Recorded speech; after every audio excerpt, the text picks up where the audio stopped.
Hello everyone, welcome to वेरियन। इस video में हम लोग पढ़ेंगे थर्मोडायनेमिक्स से एक बहुत ही इंपॉर्टेंट टॉपिक के बारे में, जिसमें हम पढ़ेंगे साइक्लिक प्रोसेस का आइडिया।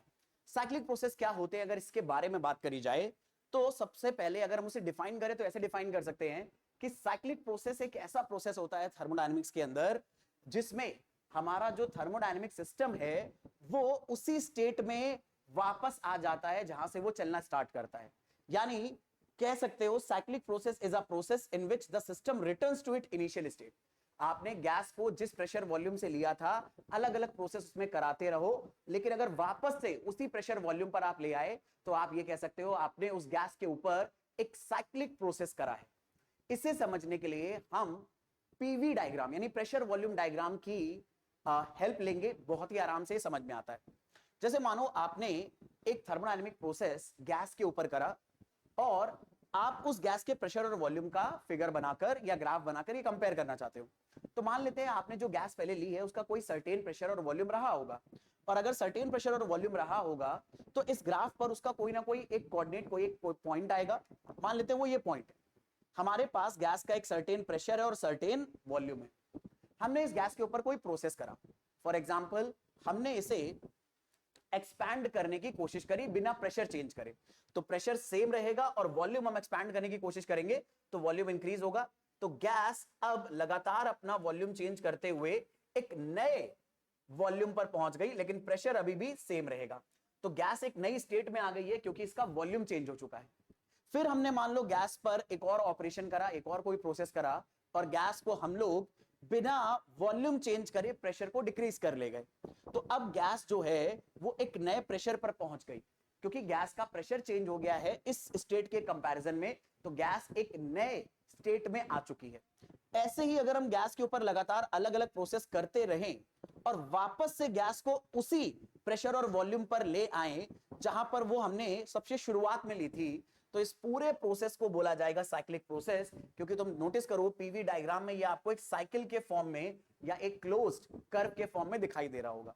तो इस तरह का प्रोसेस साइक्लिक प्रोसेस बोला जाएगा अगर कभी भी किसी भी थर्मोडायनेमिक सिस्टम को आप उसी इनिशियल स्टेट में घुमा फिरा के वापस ले आओ जहां से आपने बिगनिंग करी थी।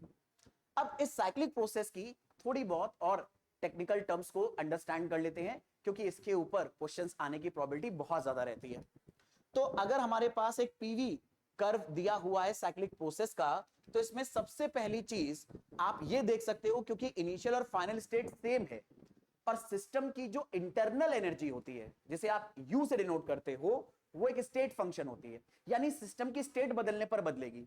तो साइक्लिक प्रोसेस में क्योंकि आप घूमते फिरते उसी इनिशियल स्टेट में वापस आ जाते हो, तो स्टेट तो एक तरह से चेंज ही नहीं हुई क्योंकि आप घूम फिरकर उसी स्टेट में वापस आ गए।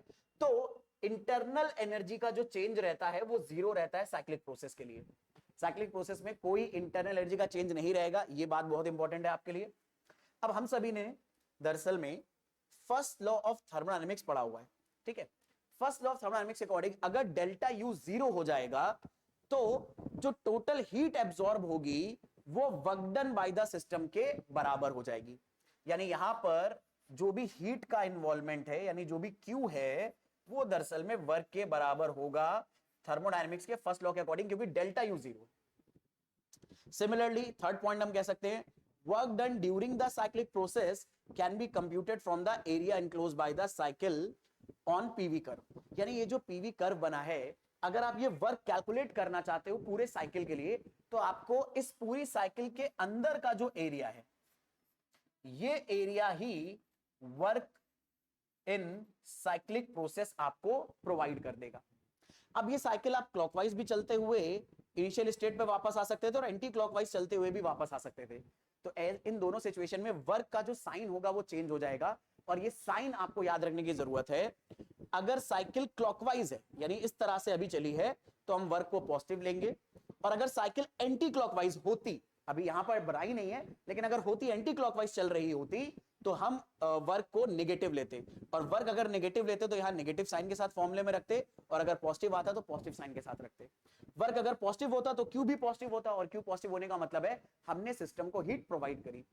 और अगर वर्क नेगेटिव लेते तो यहां पर डब्ल्यू का जो भी वैल्यू आता वो आप नेगेटिव रखते तो क्यू भी नेगेटिव आ जाता, और क्यू नेगेटिव आने की वजह से इसका मतलब होता सिस्टम से हीट रिलीज हुई है इस पूरे प्रोसेस को करने के अंदर।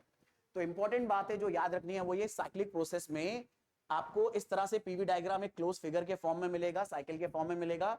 डेल्टा यू जीरो रहेगा पूरे प्रोसेस में, और डेल्टा यू जीरो होने की वजह से जो हीट है और जो वर्क है ये आपस में इक्वेट हो जाएंगे। वर्क निकालने के लिए आप पूरा एरिया अंडर द कर्व ले सकते हो। अगर क्लॉकवाइज चले तो वर्क पॉजिटिव लेना, एंटी क्लॉकवाइज चले तो वर्क नेगेटिव लेकर आप क्यू को भी पॉजिटिव नेगेटिव साइन असाइन बड़े आराम से कर सकते हो। तो ये थी साइक्लिक प्रोसेस के बारे में हर वो इंपॉर्टेंट बात जो आपके नीट एग्जाम के लिए आपको जानना बहुत ज्यादा जरूरी था। आई होप ये सारी चीजें आपको बहुत अच्छे से समझ में आई होंगी। इस वीडियो में इतना ही रखेंगे, मिलेंगे नेक्स्ट वीडियो में। Thank you very much.